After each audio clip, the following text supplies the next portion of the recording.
un garçon d'environ 20 ans. Cette femme s'appelait Tantine Jemima. Et puis, à un moment donné, son enfant était tombé malade. Et son garçon avait attrapé la maladie appelée la syphilis. Et puis, il était amené à l'hôpital. La médecine a essayé de faire tout ce qu'il pouvait faire. Mais ça n'a pas tenu. La médecine était arrivée au bout de ses possibilités. Et puis les médecins ont dit à cette femme que tu peux rentrer avec ton garçon et aller rester à la maison et attendre le jour où il va l'expirer. Parce que de toutes les manières, il mourra. Parce que la médecine ne peut rien faire à ce stade. Mais cette femme, Tantine Jemima, était une chrétienne. Elle s'est dit que si la médecine ne peut plus rien faire pour mon fils, il y a quelqu'un qui est capable de redonner la vie à mon fils. Et cette personne-là, c'est Dieu lui-même. Voyez-vous, n'arrêtez pas les possibilités de Dieu. Et ne mettez pas en tête qu'il y a quelque chose, un problème qui est sans solution. Non. Ce sont des hommes qui sont limités dans les possibilités. Mais notre Dieu, c'est un Dieu aux possibilités. Il n'y a aucun problème qui est sans solution. Tout problème a toujours une solution. Et le détenteur de toutes les solutions au problème, le détenteur de toutes les solutions, c'est Dieu lui-même. Voyez-vous, c'est pourquoi il ne faut pas le limiter. Voyez-vous, cette femme s'est souvenue de la femme tsunamite dans la Bible qui n'avait qu'un seul enfant. Et cet enfant était mort. Et le bon Dieu avait envoyé son prophète Élie.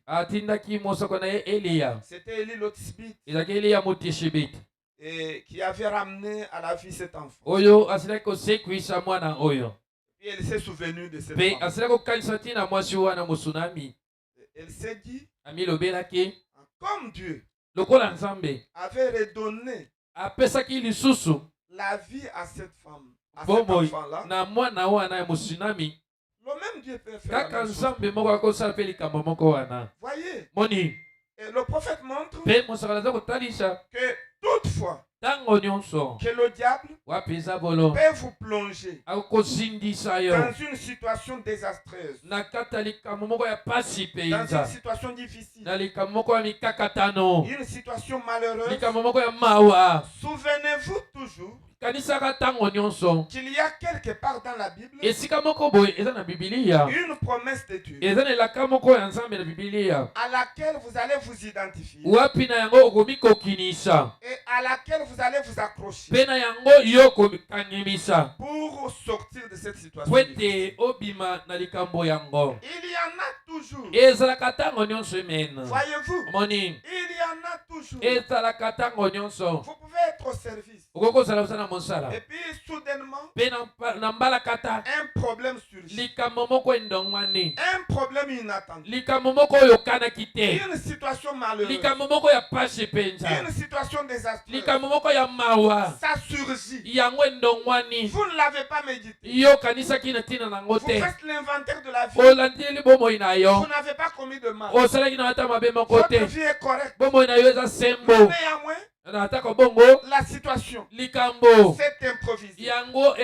Ça s'est installé. Et ça vous crée un trouble. C'est quand Satan vient vous plonger dans une situation de détresse. Ça fait très mal. C'est quelque chose qui va vous troubler, qui va vous démoraliser. Et vous allez perdre la paix. Vous allez perdre la joie. Vous allez perdre le bonheur. Et vous aurez comme impression que Dieu n'est plus avec vous.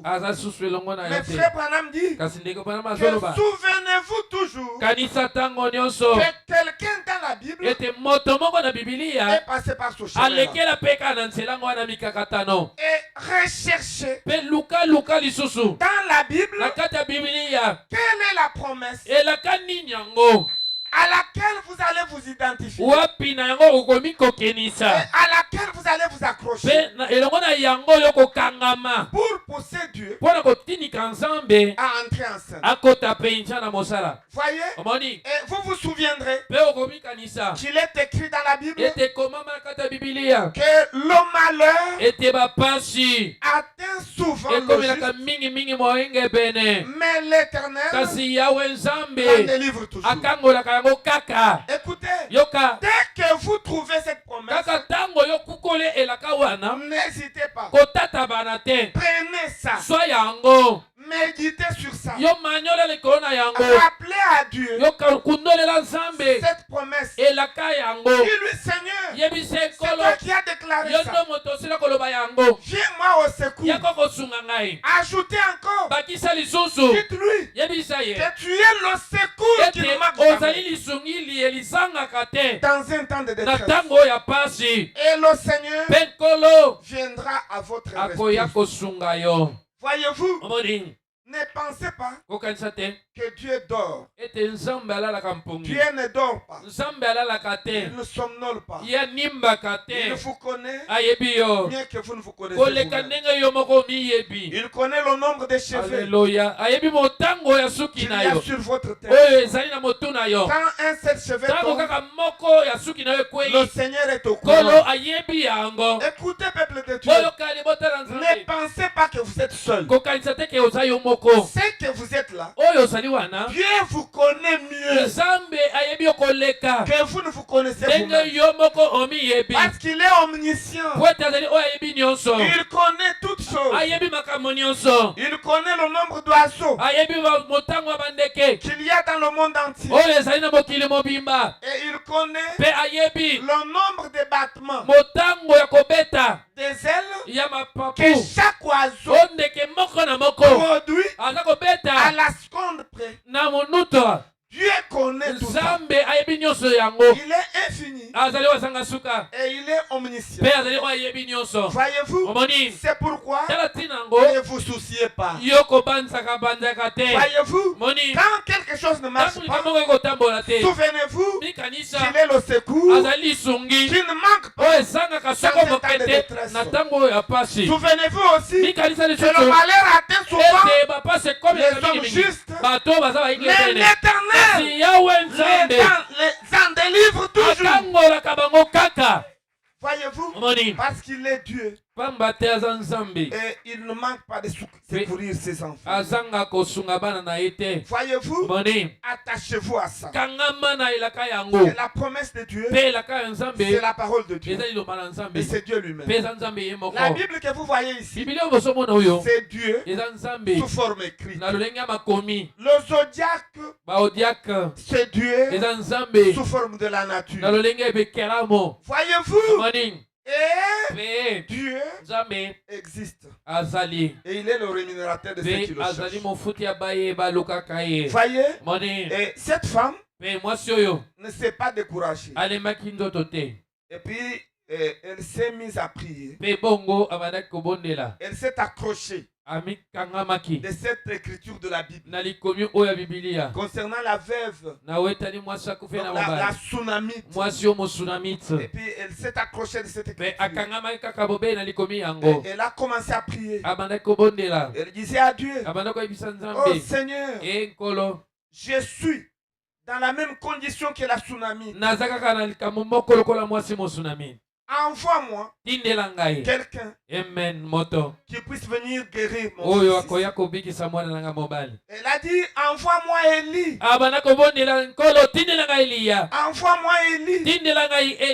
Comme tu avais envoyé Élie à la Sunamite, tu n'avais qu'un seul enfant, un seul garçon qui était mort. Envoie-moi aussi Élie. Envoie-moi aussi Élie pour venir sauver mon fils unique qui est en train de mourir. Et pendant qu'elle priait, et c'était pendant la nuit, elle avait prié toute la nuit. Vous savez, il y a des prières, quand vous les faites, Dieu est obligé de le faire. Voyez-vous, quand vous décidez, vous dites que je ne vais pas dormir, je vais prier toute la nuit jusqu'à exaucement, le Seigneur sera obligé de descendre pour résoudre votre problème. Elle a prié toute la nuit. Et elle demandait que Dieu lui envoie Élie. Envoie-moi Élie. Envoie-moi Élie. Et pendant ce temps, Frère Branham était en plein voyage. Il provenait de Dallas, où il s'était tenu une convention de il avait pris son vol et il s'est dirigé vers Texas. Maintenant, arrivé juste au-dessus de la ville de Memphis. Et c'était dans cette ville-là qu'elle vivait la tantine Jemima. C'est là où elle était en train de prier. Dans la ville de Memphis. Maintenant l'avion est arrivé juste au-dessus de la ville de Memphis. Et Frère Branham était à bord de cet avion. Soudainement, le pilote a constaté que l'intempérie s'était installée. Le temps n'était plus bon. Et il y a eu une tempête qui s'est soulevée. Et l'avion ne pouvait plus progresser. Et il a annoncé à l'équipage que si seulement nous avançons, l'avion va faire crash. Nous sommes obligés de repérer un aéroport dans les environs où nous devrons atterrir, nous reposer, et nous allons continuer notre voyage demain. Et puis quand le pilote a repéré, il a vu l'aéroport de Memphis et il a orienté son avion et il a atterri dans la ville de Memphis. Voyez? Et on a fait sortir les clients. On les a classés à l'hôtel. Voyez? Et ils sont entrés. Ils sont allés se reposer à l'hôtel. C'est alors que Frère Branham a senti dans son cœur une voix lui dit de sortir et d'aller déposer les courriers à la poste. D'aller déposer les lettres à la poste. Et puis il est sorti. Et puis il a pris ses effets et puis il est descendu. Il ne savait même pas là où il allait. Et puis il s'est dirigé. Il s'est dirigé. Mes amis, remettez le baffle de retour. Et puis, il entendait la voix qui lui disait, va à gauche. Il va à gauche. Et puis, à un moment donné, quand il arrive à la croisée des chemins, va à droite. Il va à droite. Et puis, c'est comme ça qu'il évolue. Maintenant, il explique ça dans la prédication expectative. Et prêché le 6 décembre 54. Il y en a beaucoup, vous allez directement l'expectative du 6 décembre 54.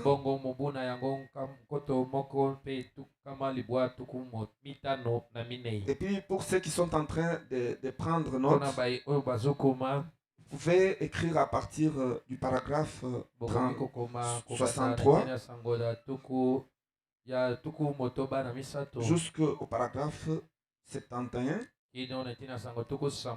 Mais nous allons lire à partir du paragraphe 65 pour gagner le temps. Pour voir comment le prophète explique. Maintenant, il s'est mis en route. Et il marchait. Et il dit au paragraphe 65, j'ai continué d'avancer. Et il était en train de chanter. En chantant comme cela. J'ai regardé là-bas. J'ai regardé là au bas de la rue. Et il y avait là près d'une vieille petite clôture blanche. Blanchie à la chaux. Il a vu une vieille femme de couleur. Une femme noire. Elle avait noué une chemise d'homme autour de sa tête. Comme ceci. Et elle était appuyée contre une vieille petite grille. Comme cela. Et elle regardait en bas. Dans la rue. J'ai en quelque sorte arrêté de chanter. J'ai continué à marcher. Je suis arrivé là. Et elle souriant comme cela. Et des grosses larmes coulaient sur ses grosses joues.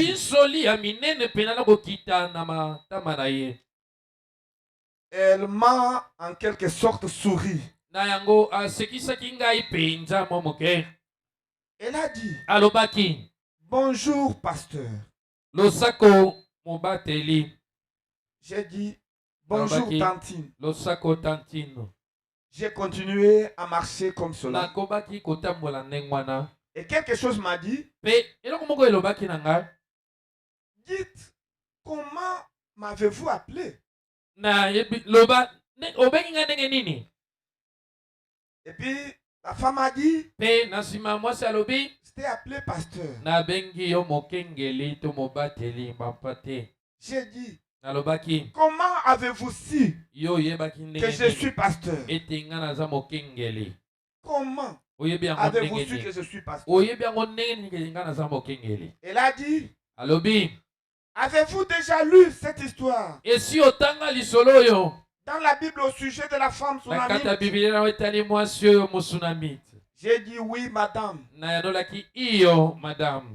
Elle a dit, je suis son genre de femme là. Je ne pouvais pas avoir d'enfant. Et j'ai promis au Seigneur que s'il me donnait un enfant, je l'élèverai pour sa gloire. Écoutez, peuple de Dieu, vous avez besoin des enfants. Reconnaissez que dans la Bible, il y a des gens Et Dieu leur a donné des enfants. Ça a toujours été la volonté de Dieu que vous ayez des enfants. Voyez-vous, puisqu'il est le Dieu aux possibilités illimitées. Et elle a dit, je suis une lessiveuse et je suis chrétienne. Le Seigneur m'a donné un merveilleux garçon et je l'ai élevé. Mais je regrette qu'il ait pris le mauvais chemin. Il a contracté une maladie horrible, la syphilis. Il a eu de mauvaises fréquentations. Il est allé très loin. Il est tombé malade. Je ne m'étais jamais imaginé une telle chose. Si bien que cela l'a complètement rongé. Au point que son sang est plein du pu. Et cela a fait des perforations dans son cœur. Au point que son sang va en sens inverse. Quand son cœur bat, il va mourir. Il est étendu là. Ça fait 2 jours qu'il est inconscient. Et elle a dit, je ne peux pas supporter de voir mon bébé mourir comme cela, sans qu'il soit sauvé. Et elle a dit, j'ai prié toute la nuit. Et j'ai dit, oh Seigneur, je suis ta servante. Et tu m'as donné ce bébé. Mais où est ton Élie? Où est ton Élie? Elle a prié toute la nuit. Et toutefois, Frère Branham dit que quand vous demandez à Dieu quelque chose, il vous donnera exactement la chose que vous lui avez demandé. Et cette femme, elle demandait Élie. Où est Élie? Où est Élie? Et Dieu était obligé, par sa promesse, d'envoyer à cette femme Élie. Et qui est l'Élie que Dieu a envoyé à cette femme?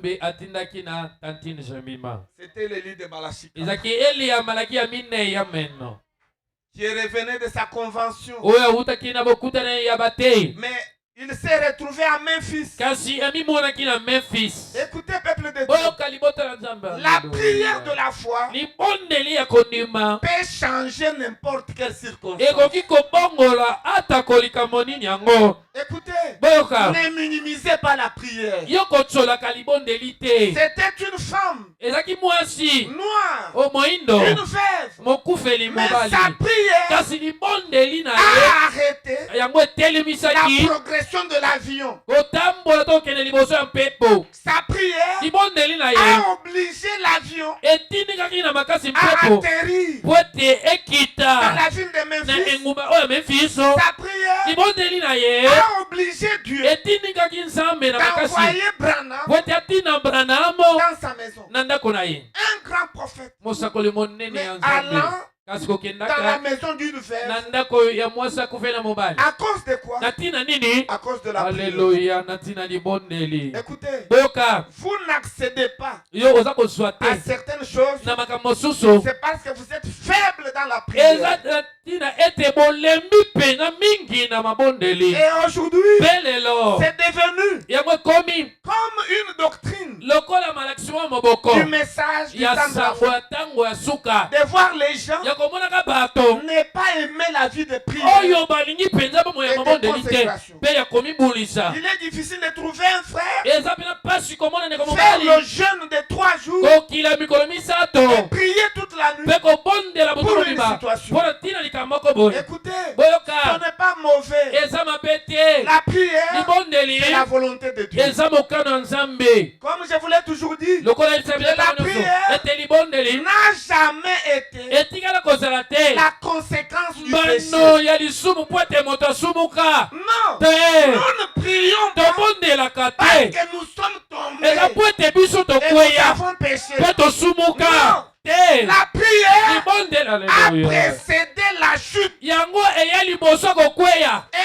après le relèvement, nous continuerons à prier. Voyez-vous, ne sous-estimez pas la prière. Pour dire que les cieux sont ouverts, alors nous n'avons plus besoin de prier. Non, monsieur, même après l'ouverture des cieux, Frère Branham continuait à prier. Et il continuait à aller à la montagne. Parce que la prière fait partie de la vie quotidienne du chrétien. Voyez-vous, ça fait partie de votre vie quotidienne. Oh, si quelqu'un croit ça, qu'il dise amen.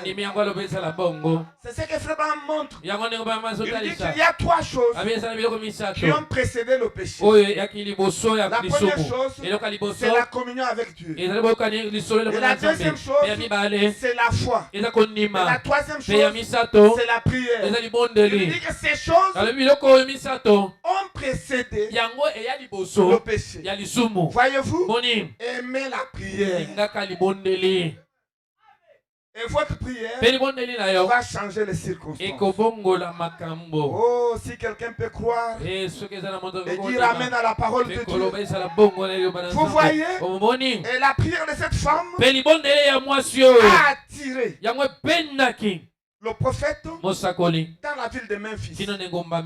Voyez-vous, elle a dit après avoir prié ce matin vers 4 heures, le Seigneur m'a dit dans un songe d'aller me tenir à cette grille. Voyez-vous, aimez la prière et le Seigneur vous parlera. Le Seigneur parle d'une façon, tantôt de l'autre. Aujourd'hui, nos frères sont devenus apaisés au point où Dieu a la difficulté de parler aux gens.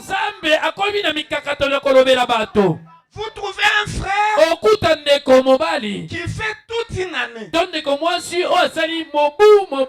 Il n'a même pas eu un cauchemar. Même pas un cauchemar. Ce n'est pas normal. Un enfant de Dieu est connecté à Dieu.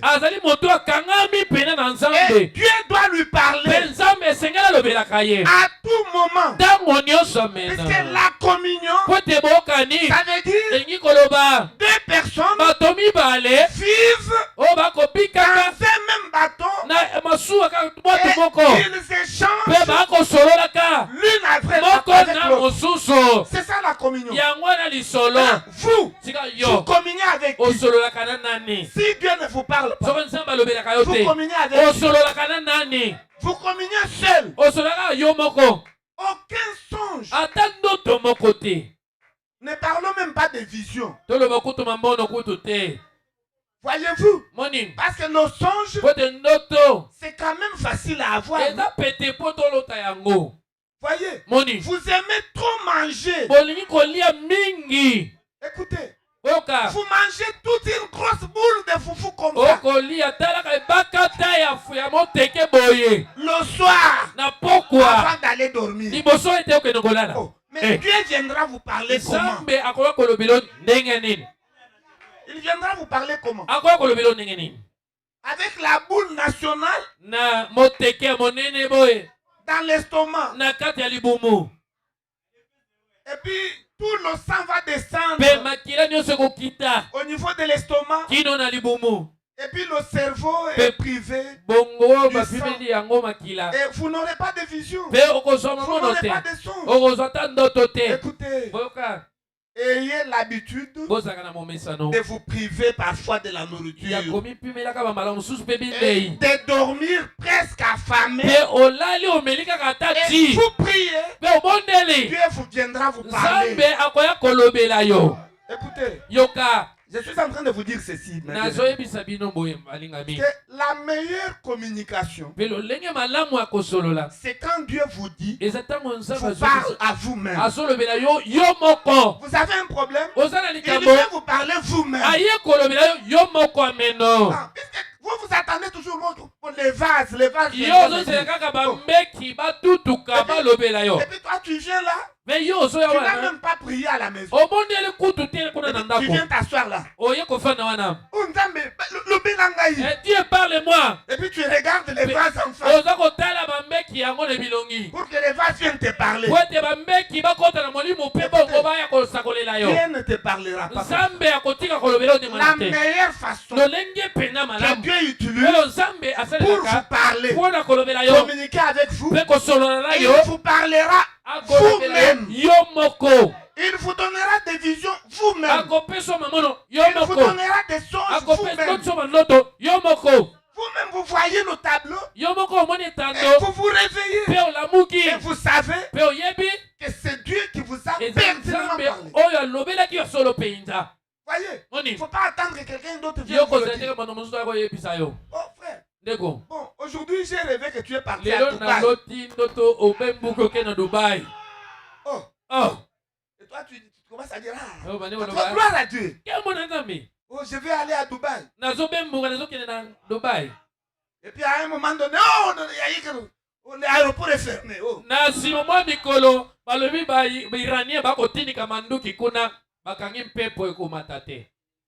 Vous voyez, votre petite foi là n'est plus. Mais si c'est Dieu qui vous a parlé personnellement, vous finirez par aller à Dubaï. C'est comme ça que les choses de Dieu fonctionnent. Et il faut aimer que Dieu vous parle lui-même. Il parle à vous-même. Il ne faut pas attendre que ce soit par interposition. Vous voyez?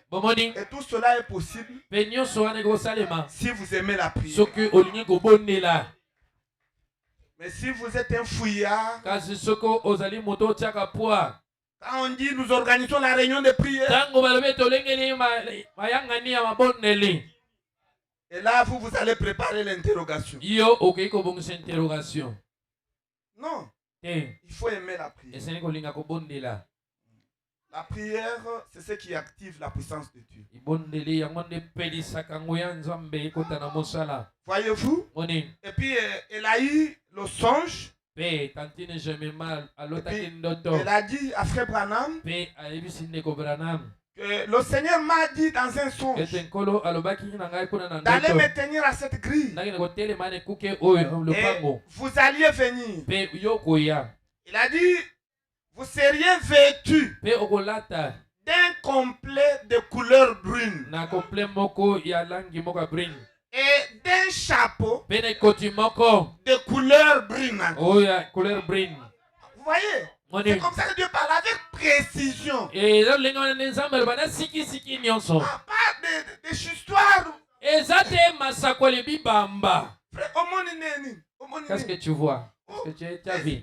Qu'est-ce que tu as vu? J'ai vu comme une vision. Il n'y a pas des histoires comme. C'est clair comme l'eau du rocher. Il a vu un homme vêtu en costume de couleur brune avec un chapeau de couleur brune. Et la troisième chose, avec un sac à main. Voyez, maintenant, il a dit, la seule chose que je n'ai pas vue, que Dieu m'a montré dans la vision, mais quand je te vois, je ne vois pas ça. Où est cette valise que vous étiez censé avoir? Et frère Branham lui a dit, je l'avais laissé à l'hôtel. Vous voyez, c'est ça la vision. Avec précision. Voyez, Dieu parle avec précision. Tout ce qui n'est pas précis, il ne faut pas considérer ça. Et frère Branham dit, ne croyez-vous pas que Dieu est toujours le même Dieu qui était avec Siméon?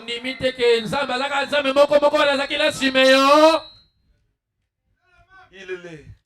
Il dit, j'ai dit, je m'appelle Branham. Tantine. Là, elle s'est présentée. Je m'appelle Branham. Et elle a dit, Branham. J'ai dit, avez-vous déjà entendu parler de moi? Et elle a dit, non, monsieur. Je ne crois pas que j'ai déjà entendu parler de vous. Et j'ai dit, j'ai pris pour les malades. Et elle a dit, ah bon? J'ai dit oui. Et elle a dit, voulez-vous bien entrer? Elle a ouvert le portail. Voyez? Et je suis entré par cette petite grille. Et elle a ouvert la porte. C'était une vieille petite maison à 2 pièces. Blanchie à chaud.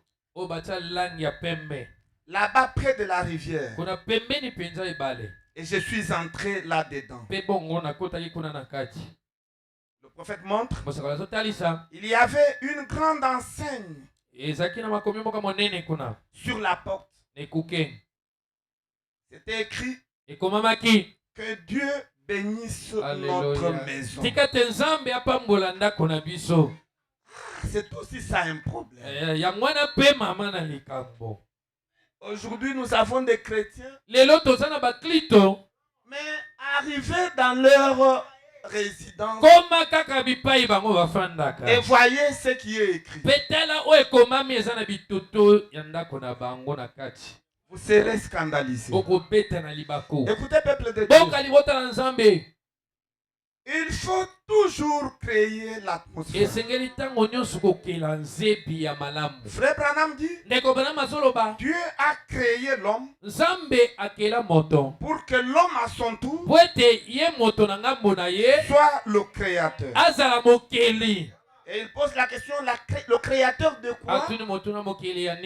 Le créateur de l'atmosphère. Il y a des choses que Dieu fait, et pour le faire, il faut absolument qu'il y ait l'atmosphère. S'il trouve une atmosphère contraire à sa parole, il ne fera rien. Faites attention aux choses que vous écrivez. Frère Branham a aimé ça. Quand il a lu cette enseigne, que Dieu bénisse ma maison, ça lui a rassuré qu'il s'agit d'une maison d'un chrétien. Voyez-vous, veillez aux images que vous placez dans vos maisons. Même quand vous allez acheter les calendriers, Comme nous n'avons pas encore eu le calendrier du message, et qu'il y a des calendriers qui sont vendus, ne prenez pas n'importe quel calendrier où il y a n'importe quelle image. Ne prenez pas ça pour mettre dans votre maison. Vous allez créer une mauvaise atmosphère.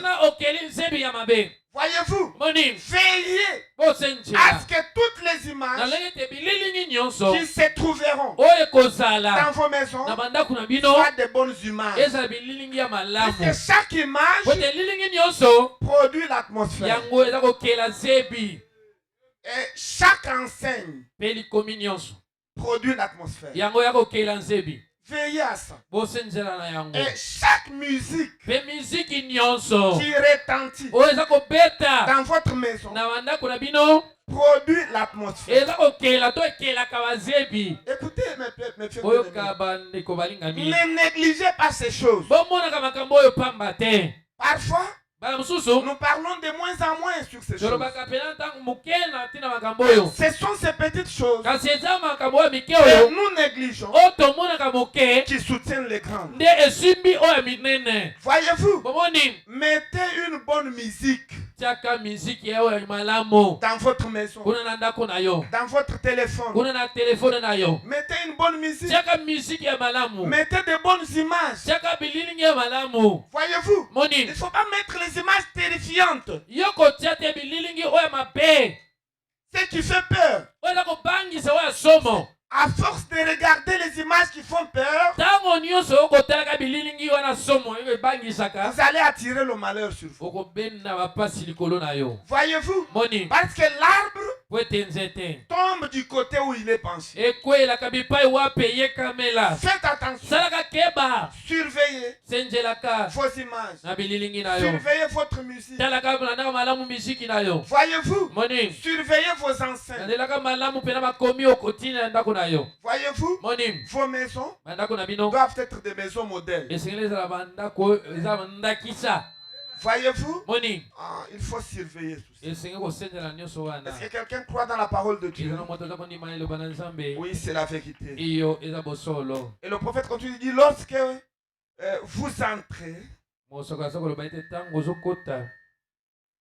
il n'y avait pas de tapis sur le sol. Un vieux petit lit à colonne où un grand garçon robuste était couché. Il semblait peser environ 81 kilos.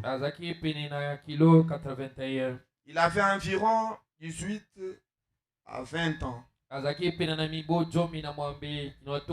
Et il se comportait d'une manière très bizarre. Et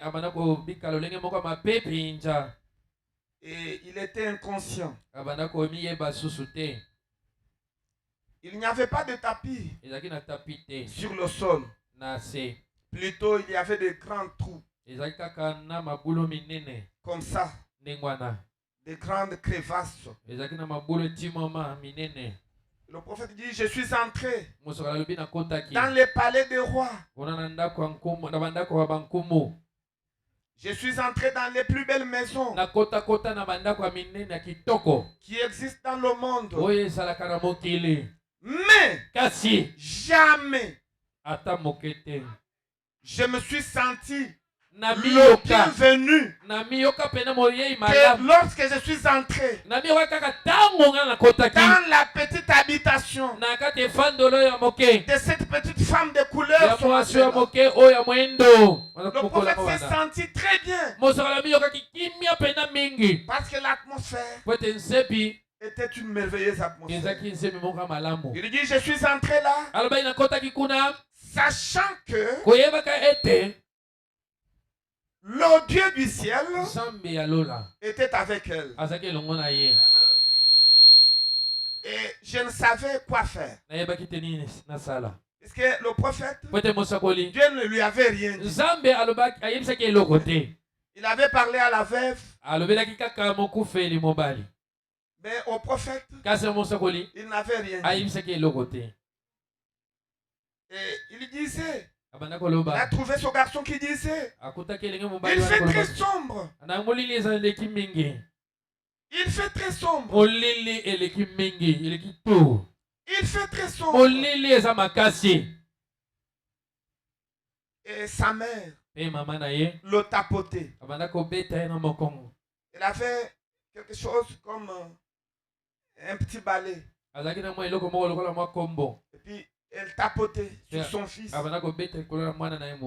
Et elle a dit, le bébé de maman. Et je me suis dit, oui, dans la disgrâce, à environ 20 ans, je pense, et peu importe à quel point il est tombé dans la disgrâce, dans quel pétrin il s'est mis, mais néanmoins, il reste toujours le bébé de maman. Il dit, c'est ça l'amour d'une mère. Une mère va aimer son fils même si son fils est devenu Koulouna. Il va toujours continuer à l'aimer. C'est l'amour maternel. Voyez-vous? C'est l'amour maternel. Et frère Branham dit, et si l'amour d'une mère peut faire cela, que fera l'amour de Dieu? Que fera l'amour de Dieu? Même si vous vous êtes éloigné très loin de la grâce de Dieu, vous êtes tombé dans la fosse, plus loin de l'amour de Dieu. Mais Dieu vous aime toujours. Il vous rappelle à la parole. Il vous appelle à revenir à la parole. Parce qu'il est amour. Il est amour. Et cette femme tapotait son fils. Et elle lui donnait des baisers au front. J'ai dit, de quoi parle-t-il? Frère Branham a posé à la maman, qu'est-ce que ton fils dit? Parce que l'enfant était dans le coma. Il a dit, pasteur, il ne sait pas de quoi il parle. Il est inconscient. Le médecin dit qu'il ne va plus jamais reprendre conscience. C'est là où je voulais attirer votre attention. C'est ici la démonologie. C'est l'astuce du démon.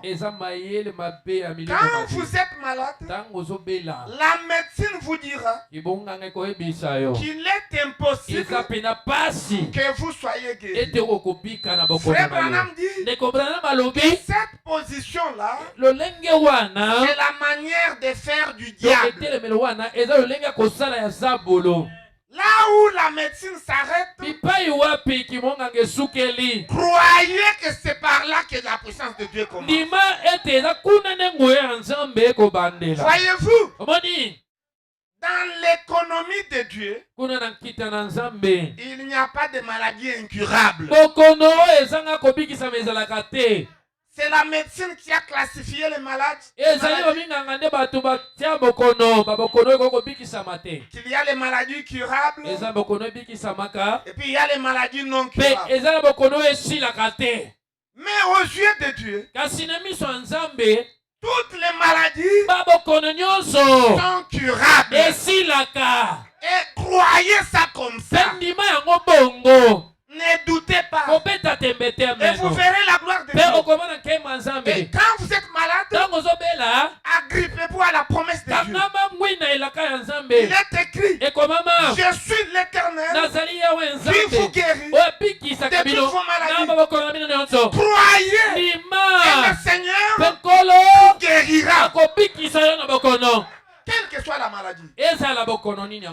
Voyez-vous, et cette femme ne pouvait pas croire aux intimidations du diable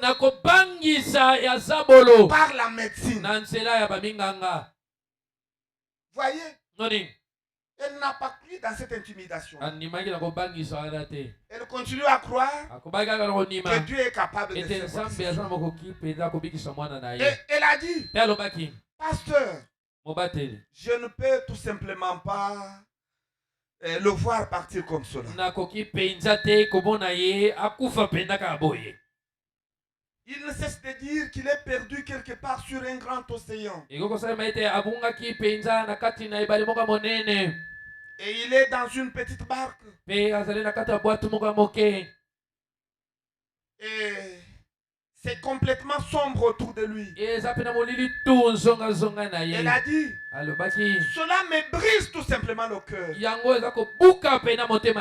Elle a dit, priez pour que Dieu sauve mon bébé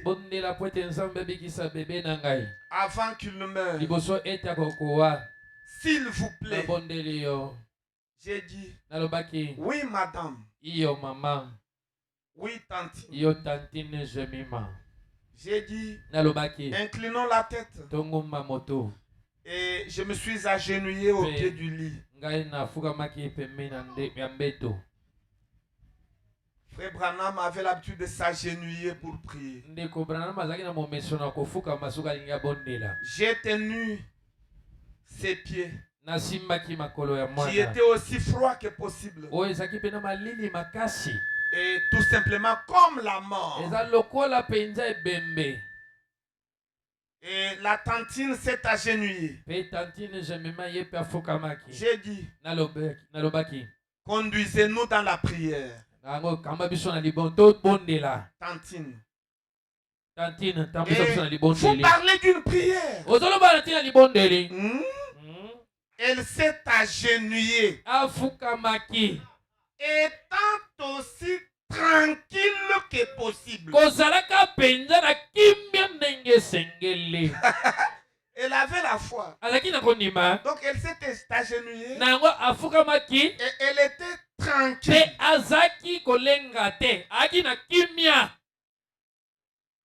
Tranquille. Et elle a dit, maintenant, cher Seigneur, cher Seigneur, ne laisse pas mon bébé chéri mourir dans la disgrâce comme cela. Elle a dit, je vais le voir au ciel où il n'y aura plus jamais d'ennui. S'il te plaît, cher Seigneur, permets que je l'entende dire de ses propres lèvres qu'il est de nouveau sauvé. Est-ce que vous avez remarqué ce détail-là? Cette femme a demandé au Seigneur que je voudrais entendre mon fils parler de ses propres lèvres qu'il est de nouveau sauvé. Et comme cela. Et je ne pouvais pas empêcher les larmes de couler sur mes joues. J'ai regardé cette pauvre vieille maman. J'ai baissé les yeux. Là, je me suis dit, oh Dieu. Lorsqu'elle a fini de prier comme cela, elle a dit, voulez-vous maintenant prier, pasteur, pour que Dieu le sauve? Je me suis avancé là. J'ai posé mes mains sur ses pieds noirs. J'ai dit, Père céleste, toi, dans ta souveraine grâce, je ne sais pas pourquoi je suis ici. J'ai dit, mon avion est déjà parti, ça fait 2 heures. J'ai dit, pourquoi m'as-tu amené jusqu'ici, en cet endroit, et je ne sais quoi faire. On dirait que c'est ici que tu m'as envoyé. Mais tu m'as amené ici. Je ne savais rien faire de plus que venir. Et de penser que tu m'as conduit ici, à cet endroit. Qu'aimerais-tu que je fasse? Tu es bien aimé. J'implore miséricorde. Tout ce que tu désires que je fasse, je ne sais pas. Que désires-tu? Je l'ai entendu faire. L'enfant a dit, maman. Et la maman a dit, que désire le bébé de maman? Le bébé a dit, oh maman, il commence à faire clair dans la chambre. Et frère Branham dit, en 5 minutes après,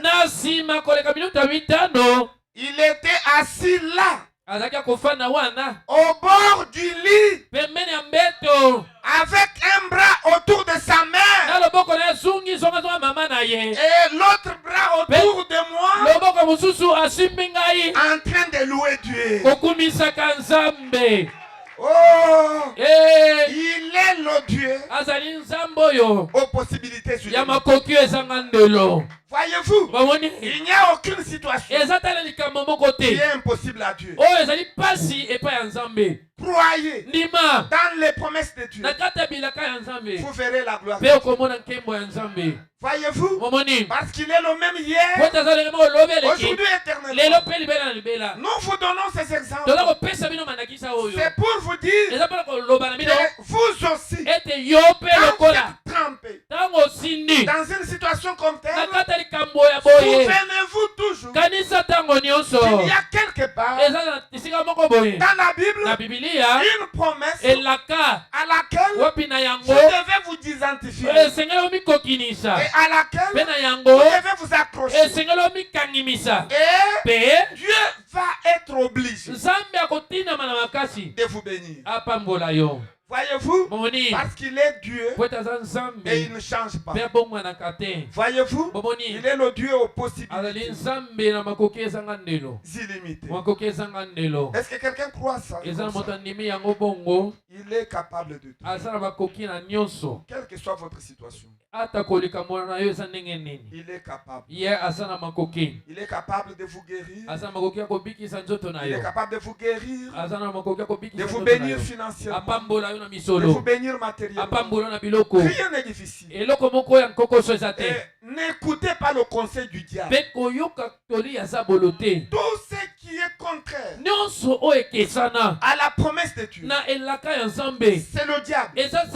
Même si vous voyez ça avec vos yeux, ne croyez pas. Vous croyez à la promesse de Dieu et arrêtez-vous là. Et vous verrez la gloire. Est-ce que quelqu'un va croire ce soir? Est-ce que quelqu'un va croire? Nous allons nous tenir debout alors que le conducteur de chant s'avance pour nous entonner un cantique. Pour nous entonner un cantique que nous allons chanter avant de prier.